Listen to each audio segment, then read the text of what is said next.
Algonquin legends say the Wendigo was once a man, like you and me. Poisoned by greed and gluttony, the man turned into a pale, gaunt creature with sunken eyes, reaching limbs, and an insatiable hunger for human flesh. Always hungry, the Wendigo searched constantly for its next meal. The truth, however, is much worse. My name is Charles Keeper, and I was an investigative reporter for a local paper in Wisconsin.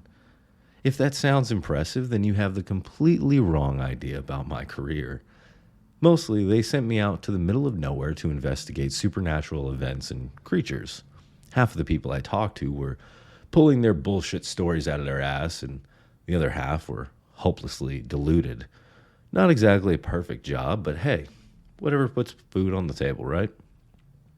My last investigation brought me to a small town nestled deep in the northern forests of Wisconsin. So the curious among you do not seek out this town. I will omit its name. Trust me, it's for your own good. In any case, the remote settlement made a small buzz after a young man living with his mother reported two grisly murders. One he committed himself, and another he claimed was the work of the Wendigo. The man, who I shall simply call Robert, told authorities he heard a scream while hunting one evening. Following the noise down a game trail, he found his neighbor half eaten while a skeletal, white creature stood over him, covered in blood and gore. Robert shot several rounds into the creature and then burned its body. The body of the Wendigo was later identified as that of a man who had gone missing almost 15 years prior. Robert never stood trial. To get a closer look at the story, I first met with Robert at his home. I realized it might not be the smartest idea to visit a confessed murderer on his own property. However, I made certain his mother would join us. Even a crazed killer wouldn't hurt an innocent reporter in front of his mother, or so I told myself anyway. Their home was a shack, battered and broken by time. Dust fogged the windows and weeds strangled the rickety porch. The front door, where Robert waited eagerly for me, hung at an angle and swung to even the gentlest breeze. "You're here," Robert said. He sounded surprised, but pleasantly so. His lips curled into a wide, yellow-toothed smile and then faltered, falling into a gloomy frown. We shook hands and headed into the living room to talk. The room smelled of spilled beer and old deli meat. Robert invited me to sit on the couch, no doubt the source of the dizzying stench. I didn't plan on staying long. "Thank you for agreeing to meet," I said. "I know what you went through must have been difficult, so I won't pry too deep, but please, if you would, recount that day for me in as much detail as you're comfortable with. Our readers are eager to hear the truth." Robert shrugged. "Ain't nothing. People deserve the truth, even if it's hard to hear." "I couldn't agree more," I said. I forced a smile. "Truth be told, I'm just happy someone wants to hear my story," he said. "The newspapers, you read them? They make me out as some lunatic killer." "Well, I work for a newspaper," I said, "but we're dedicated to all sides of the story. That includes your side. So, whenever you're ready." I pulled out a notebook and pen. Scratching his head, Robert glanced up and to the side, his brow scrunched together as if he struggled to recall his story. Real or fake? I didn't know or care. After some time, Robert shrugged again. "Nothing special about that day. I went out hunting. There's some game trails back through the woods there. Didn't find nothing, of course, and night came all quick like, so I was just heading home." "And that's when you found your neighbor in the..." He nodded. "Wasn't 3 yards from the backyard, if you can believe it." I couldn't. At first, I didn't see nothing. Like I said, night came all quick like. Clouds all across the sky, so not a moon or a star to see, but I heard it. He made an unsettling sound like a dog gnawing on a bone. "Then down the path, I shine my flashlight. I see it. And Kev." "Kev is your neighbor," he nodded. "And the creature." "The Wendigo," he corrected. "Yes, the Wendigo. What did it look like?" It was long, white limbs, skin was stretched thin as if it didn't fit its bones, and its eyes, they were sunken in, like big black pits. They were cold, dead. Nothing there but hunger and hate. His brow pinched together, and his mouth fell open. Blood, too, blood everywhere on its arms, its face, and its chest, and there Kev is. He cleared his throat and muttered something under his breath. I didn't catch it. God bless him. He was just torn to shreds, and that beast, the Wendigo, still had bits of him in its teeth. Well, I got my Ruger. I pumped 5 shots in it. No hesitation. You and Kev were close? Good guy. We hunted together on occasions. Mom said he looking for me that evening, wanted to ask me something. Now I'll never know what. Robert said. He stared into the distance and said nothing. I was beginning to wonder where his mother was. So far, she hadn't made an appearance, and the longer the silence lingered, the more uncomfortable I felt. Eventually, I made a curt cough. And the 5 shots, did they kill the creature? Seemed so. Howled something awful. Fell to the ground. But I don't take no chances. I knew what it was as soon as I saw it, and I know the legends. Only fire can kill a Wendigo. So I ran back home, got some gasoline, and I lit that fucker up. His face spread into a proud smile. The police identified the Wendigo as, yeah, I know. But I didn't know him. You think it was this man or something else? Robert shrugged. Could be. They say the Wendigo used to be human. A small, shriveled woman shuffled into the living room. Ain't no human, she said in a harsh, combative tone. Ma, I told you before, Wendigo just means evil spirit. It ain't no human. I told you before, Robbie. You think it's a spirit? I asked his mother. I do. You know how many people have gone missing over the past 50 years? 5. Christ, we only have 100 people in this town. Something ain't right with that forest. It ain't natural. You want my advice? Don't go near it. I chuckled. Funny you should say that. I was just about to ask if you'd show me where you found the Wendigo. I can show you where the game trail starts. But even I won't go down that way again. You're not thinking of looking around, are you? His eyes twinkled with genuine concern. Robert may have been a murderer, but I could tell he truly believed the story he told me. I pitied him. You already killed the Wendigo. What do I have to fear? The wrinkled old woman scowled. Don't go looking for trouble, because you'll find it, and you'll be sorry. A good reporter would follow up on the story with the police. If Robert's mother was right, the town had too many missing persons, then that could be explained. But I am not a good reporter. I wanted to go home. It didn't matter whether or not I got to the bottom of the story. My readers would still eat that garbage up anyway. So I went into the woods, looking for more Wendigos. One night in the forest, and I'd call the story finished. It's not like I expected to find anything. The forest was a forest. Once you've seen one, you've seen them all. Dead brown leaves blanketed the floor, while reaching black branches blinded the sky. And through the woods ran a winding dirt path where Robert used to hunt. After walking up and down the trail for an hour, a starless, moonless night had cast everything in shadow. So I made camp for the night. I set up a tent and lit a small fire to keep me warm. Once the flames grew tall and bright, I pulled out my notebook. Late in the evening, I heard strange noises, I wrote. Rustling trees, muffled chatter. A shadow shifted among the silhouetted trees. It could have been a person or an animal, but the hair on my neck stood straight up. I didn't feel safe. None of that was true. I hadn't experienced anything outside of the forest's usual sights and sounds. The fire cracked. I sighed. I was tired of spending nights alone in the forest, making up stories about fictional creatures. There are much better ways to spend one's time and make one's money. I was still young. Maybe I could switch newspapers and write something real for a change. I heard another crack, and then another. This time they hadn't come from the fire. I squinted into the dark forest. It had to be some kind of animal. All sorts came out at the night to forage: possums, raccoons, skunks, and so on. But as I searched into the woods, I saw the branches bend and snap. The animal was large. A coyote, perhaps? What else could it be? Leaves rustled. The sound was close. Whatever it was approaching the fire. I looked long and hard for the source of the noise, and soon I saw an inky shadow pressing from tree to tree. Robert? Is that you? There was no answer. Robert? Nothing. Now I was growing afraid. Against all logic, I entertained the possibility that maybe Robert and his mother were right.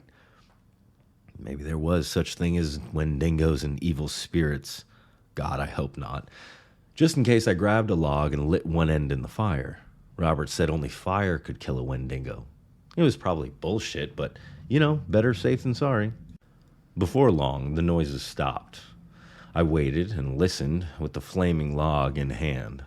Minutes passed, one after another, but the forest was silent. After several bated breaths, I relaxed. The campfire, which I had all but forgotten about, had burned down to its last embers. The dark coals smoldered faintly, so I placed my makeshift weapon on top and tried to coax the fire back to life. Just then I heard the crunch of leaves close behind me. I whirled around. There was nothing, only my tent, trembling slightly to a cool breeze. I built the fire into a great blaze, whose heat and light gave me strength. For hours I watched the flames dance and listened for any noise big or small. Thankfully, I heard nothing, and by the time the fire finally died, I was exhausted but calm. With my fears behind me, I headed into my tent to rest. It was then I saw it for the first time. The Wendigo. Its face, not at all human, was a pallid skull adorned with gnarled black antlers. To fit inside the tent, the towering creature hunched over its limbs, but its body was not pale or emaciated as Robert had described. At one look, it was solid black flesh with muscles wide and bulging, and at the next it was a gossamer fog. However, I didn't get to look too long before it knocked me out cold with a swipe to the head. I awoke in a dingy cave with a raging headache and chill running down my spine. I was naked, bound to a rock slab, and utterly terrified. Besides me were two other slabs, each with a pale, naked body on them. Even in the dark, I could see the curve of their bones pressing so tight against their skin I thought it might burst. They were dead. They had to be. Yet when I called out for help, the two bodies stirred suddenly as if waking from sleep. You're alive? Oh, thank God, I said. Where are we? How long have you been here? What's happening? For all my questions, I only received anxious grunts and groans in response. The two people craned their necks to look at me. When I saw their faces, I shrieked in horror. They weren't people. Not anymore. Their eyes had receded into their skull and their teeth had narrowed to beastly points. Bloody sores spotted their hairless scalps, and scars marked their gaunt cheeks. When they looked at me, they gnashed their teeth and licked their tattered lips. I had no doubts Robert had seen one of these creatures. But why were they tied up?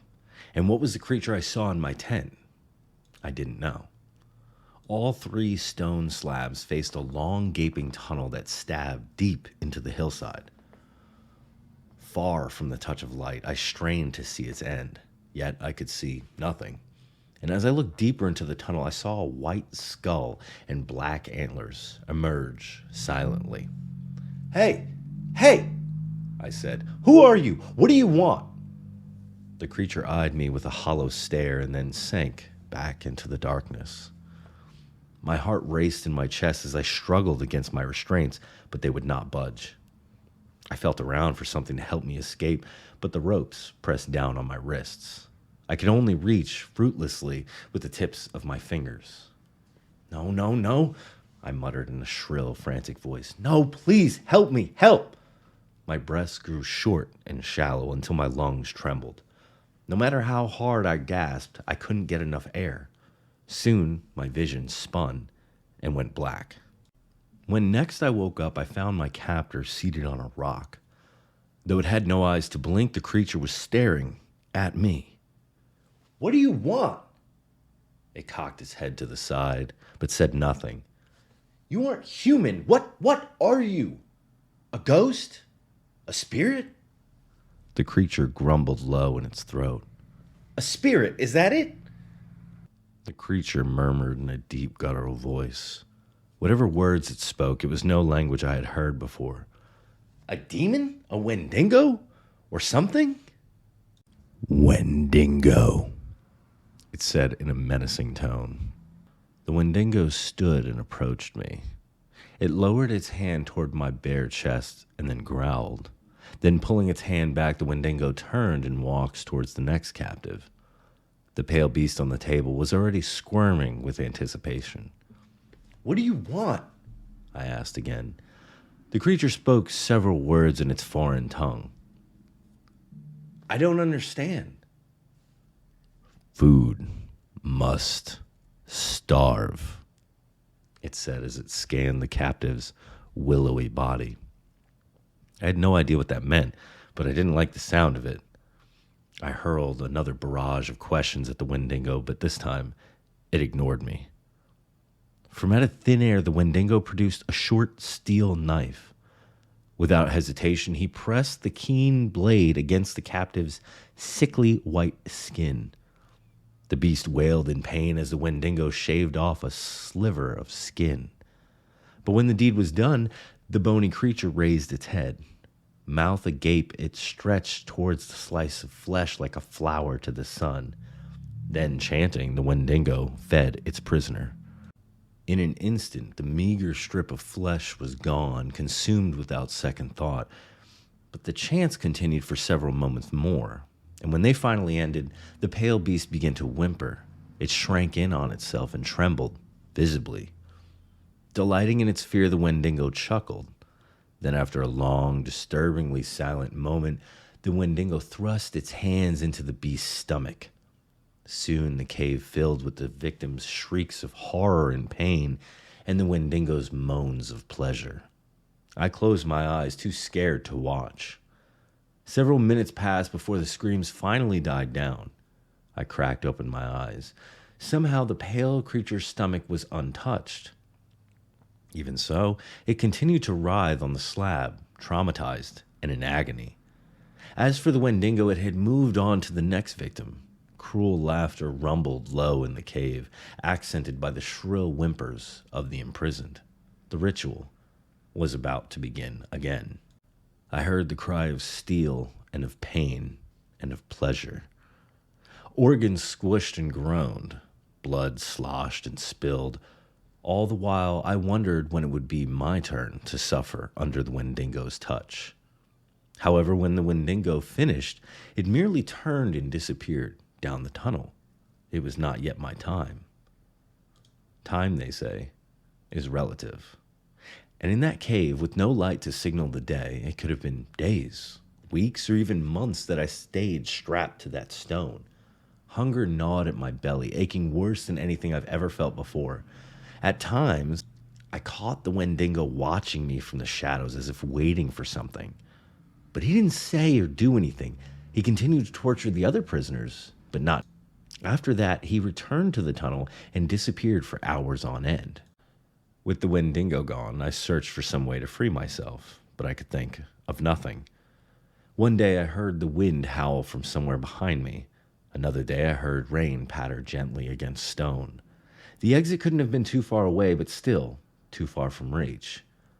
In time, the pain of starvation became so unbearable that I could think only of food.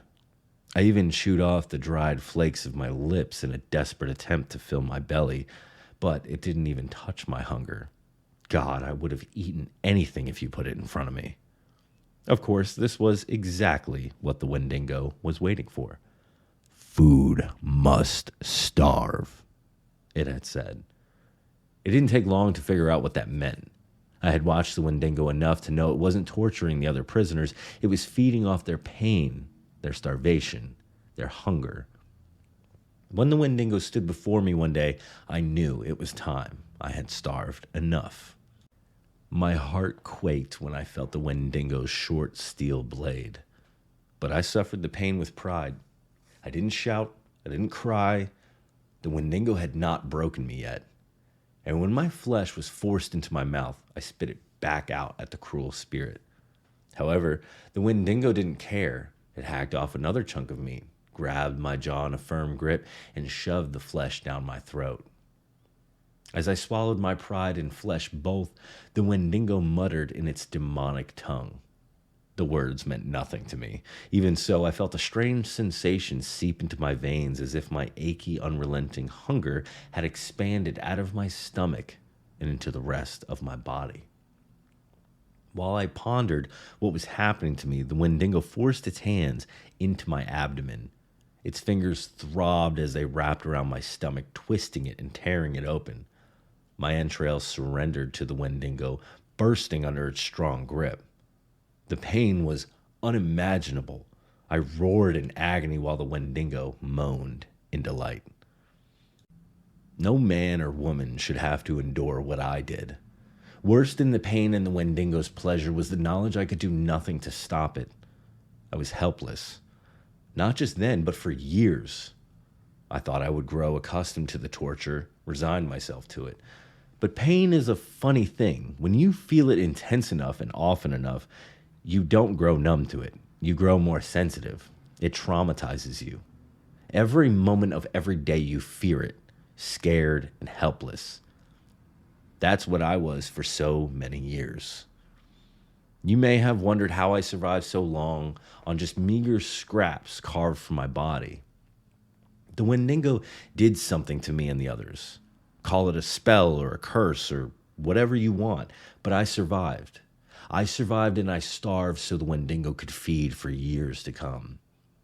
What that creature did, it changed me. Slowly, almost without notice, I became like the other prisoners. My hair fell out, my eyes sank into my skull, and my skin drained of all color. Even my thoughts had started to disappear, consumed by an irresistible, insatiable hunger. I could only cling desperately to my humanity. I forced myself to recall my favorite songs, my hobbies, and my family's faces. But it was all fading so fast. Soon, I knew, soon, there would be nothing. What's more, I heard things. Deep within the lightless tunnel, thin, ghostly voices murmured and growled. I caught only the echo of their words, but it was enough to convince me I had truly gone mad. Regardless, I did escape that cave eventually. That fateful day began not with my freedom, however, but with the freedom of another. Sometime after feeding, when the Wendigo had returned to its tunnel, one of the prisoners rose from its slab. With a jagged rock in hand, it walked to the center of the cave and looked at the path behind me where a soft wind murmured. I could barely believe it. Of course it was possible. After all, Robert had seen and killed one of these creatures. But how many years had I been there? How many years had it been there? If there was hope for that poor beast, then maybe there was hope for me. Maybe it would even let me go. As the pale creature walked past me towards the exit, I opened my mouth to call for its attention. Nothing came out but a dry croak. After all those years without speech, my body barely remembered how to do it. I poured all my strength into my throat and tried again. Please, was all I could muster. It was enough. The creature turned around and approached my slab. Some humanity lingered in the beast after all. It understood me. It pitied me. It would help me. Or so I thought. Still clutching the pointed rock, it looked down at me. For once I could see its eyes clearly. They were utterly black. Its pupils had expanded until they consumed the entire cornea. Inside I could see nothing. No thought, no emotion, only hunger. Mouth ajar, the beast grabbed my arm and lifted the rock. All I could do was scream. Then, appearing suddenly, the Wendigo caught the creature's wrist. Without a word, the Wendigo dragged its prisoner back to the slab. Desperate to escape, the creature thrashed at its captor. It clawed and scraped and bit, though to no avail. The Wendigo took the abuse without complaint. In a last-ditch effort to free itself, the creature grabbed one of the Wendigo's antlers and pulled with all its might. A short, twisted chunk snapped off, making the Wendigo howl in pain. For an instant, the creature was free. However, it only managed to take a step before the Wendigo returned to its senses. With the back of its hand, the Wendigo struck its prisoner across the face. Keen, crooked teeth sprayed across the cave. They tinged against the cold stone like death bells ringing. Fueled by rage, the Wendigo thrust its hand through the creature's chest. Blood splattered over the prisoners beside me, who licked up the hot liquid without remorse. Now one prisoner short, the Wendigo sighed and muttered something in its ancient tongue. Then it grabbed the bloody corpse and dragged it into the tunnel. Halfway down, before disappearing from sight, the Wendigo stopped and looked at me. A shiver ran down my spine. I clutched my fists tightly. In one of them was a tooth that fell like a miracle into my hand. I prayed to any god that would listen not to let that miracle be taken away. And perhaps one of them heard me, because the Wendigo turned around and sank into the darkness. Uncertain how long the Wendigo's absence would last, I waited. The tooth would be my key home, but I had to be smart. As I expected, the Wendigo returned shortly. It would not let a slab sit empty, so it slipped past me into the free world, where it would soon find another victim. After several anxious minutes, I began my work. The tooth I received was a molar. It wasn't sharp enough to cut a rope, so I honed it against the stone slab. It took hours to narrow the tooth to a razor-like point, and just as I began to saw through my rope binds, I heard the rustle of cloth against the cave floor. It was the Wendigo dragging its prey. This time it was a girl, blonde, in her mid-20s, I guessed. The Wendigo laid her against the slab and disrobed her. She was pretty. At one time, I may have looked at her with pleasure and desire, but at the time all I could think of was how hungry I was. I held on to the sharpened tooth for another week or so, hiding it when necessary. Truth be told, I was too terrified to free myself. If I got caught, that was it. No more miracles. I would be stuck in that cave forever. I needed a distraction.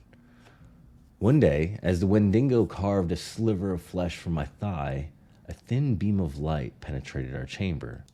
The light was weak, as if it had come from somewhere far off, but it might have well been the noontime sun. I hadn't seen light in decades. Although the light flickered and slipped away, the sound of footsteps echoed throughout the cave. As soon as it heard the sound, the Wendigo dropped its knife and vanished into its tunnel. What it feared, I couldn't say. Your guess is as good as mine, but it was an opportunity, and I took it. I frantically dug the tooth into the rope binds. Not long after the footsteps, I heard the voices of 3 men calling out for someone. I didn't know the girl's name, but I could only assume they were looking for her. The ray of light flashed our way again, this time wider and stronger. I glanced at the girl. She struggled against her own binds, but to no avail. Her lips moved, but no words came out. Starvation had drained her of all energy. She was helpless, just as I had been so many times before. But not this time. This time I would be free. I hacked through my restraints, even as the men's voices faded along with the thin, shifting light. Knees wobbly, I pushed myself to my feet. I gave one last look at the depthless black tunnel and left as quickly as my legs would allow. The whole time I wondered if the Wendigo would drag me back to the slab or kill me as it did the other prisoner. However, luck shone on me that day. After several minutes of raggedy breath and throbbing anxiety, I stumbled through the mouth of the cave into freedom. For a man that had not seen light in years, the moon and stars were blinding. And though I shielded my eyes from them, their presence gave me hope and comfort. Gaunt and naked, I ran through the woods in search of civilization. At some point, I collapsed from exhaustion, but when I woke again, I returned to running, bound by fear and hunger. It was midday when I found a dirt path that wove between the trees. I followed it until I came into contact with a young man on a hike. Naturally, his first response was to scream. "Please, I said. It was the one word I knew I could say, and this time the hiker responded with kindness and concern. Despite the horrific transformation I had undergone, he could still tell I was a person. Not just that, I was starving and covered in cuts and scars. I'm sorry. Do you need help? How can I help you? I took a step closer. The man's cheeks were full and red with life, and along his neck ran a plump, juicy vein. I tried to speak, but this time only a hoarse grumble came out. Water? Do you need water? He pulled out a plastic bottle from the bag strapped to his back. Food, I said. I took another step closer. My heart roared in my ears, or perhaps it was his heart that I heard, beating strong behind his thick, meaty chest. A shiver ran down my spine. The man pulled a granola bar out of his backpack. Here. I reached forward to take it, but I didn't want granola, and I couldn't control myself. I tried, I swear I did. Yet even with the Wendigo far behind me, its influence lingered. I swatted away the granola bar and leapt at the man, scratching him across the neck. Blood coated my nails, and when I licked the dark drops, they tasted sweet as cream. Unbeknownst to me, the man had a knife. He stabbed it into my shoulder and then cut me across the cheek. The pain was no worse than what I had felt every day in that cave, and I didn't want to suffer anymore. I let go of the man and retreated into a fetal position. Meanwhile, the man ran to the cops, I presume, because sooner or later, a group of police officers approached me with guns drawn. Not long after, I found myself in a cell, imprisoned again. At least this time, I was clothed and fed. Of course, the police had questions. Simple ones. For instance, who are you? It took me a second, but I remembered. Charles Keeper. They ran the name through their database, and they came back with a photo. It was a photo of me. I looked so different. I barely recognized myself, yet it was enough for the cops. Jesus Christ, one of them said. You've been missing for 15 years. 15? It felt like 50. What happened to you? They asked. Their eyes studied me closely, never once letting up or looking away. I cowered into my knees. I said nothing. When the silence dragged on too long, they held up another photo. Do you know this girl? It was the girl from the cave. I flinched at the sight of her. You do, don't you? I looked up. It hurt to meet their gaze, but I met it anyway. Please. I didn't want to think about her. I didn't want to think about the Wendigo. Please don't. I can't. Can't what? One cop asked. By the color of his face and the volume of his voice, I could tell he was angry. She's been missing for a week. Her parents are worried sick. They want to know what happened to their baby, and you can't tell us? You won't. You won't. We won't believe you? Another cop finished. I nodded. Go on, try us. If you tell us where she is, maybe we'll forget about the man you assaulted in the forest, another cop added. I had no choice. They wouldn't let me leave until I told them, so I did. I told them everything. At times, I caught them looking among each other, thinking no doubt that I had gone mad.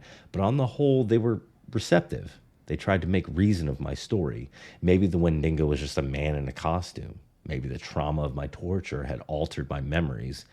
In any case, two of the cops happened to be part of a search party that investigated the cave the night I escaped. Even if my story was a lie, it didn't matter so long as they could find their missing girl in the cave. They asked me to help them find her. There were simply too many tunnels in the cave for them to find her on their own, but I refused outright. Nothing would bring me back to that cave. The thought of it triggered such a severe panic attack that they let me go without another word. Since then, I have readjusted to life. As best I can, anyway. At first, food tasted sour, but for the most part, I've gotten used to it. I just take my steaks rare now. I found myself a lady, too. She's decent and sweet. She helps me forget about the times I suffered. She doesn't believe my story. I can sense it in the tone of her voice whenever the subject comes up. But she knows better than to tease me. As for the missing girl, the police never told me if they found her. I haven't heard anything from them since they released me. I hope they did find her. I really do. But in the many years that have passed, it never once occurred to me to find out. To tell you the truth, this is one story I don't want to see to the end. Since then, I have readjusted to life. as best I can anyway. At first, food tasted sour, but for the most part, I've gotten used to it. I just take my steaks rare now. I found myself a lady, too. She's decent and sweet. She helps me forget about the times I suffered. She doesn't believe my story. I can sense it in the tone of her voice whenever the subject comes up. But she knows better than to tease me. As for the missing girl, the police never told me if they found her. I haven't heard anything from them since they released me. I hope they did find her. I really do. But in the many years that have passed, it never once occurred to me to find out. To tell you the truth, this is one story I don't want to see to the end.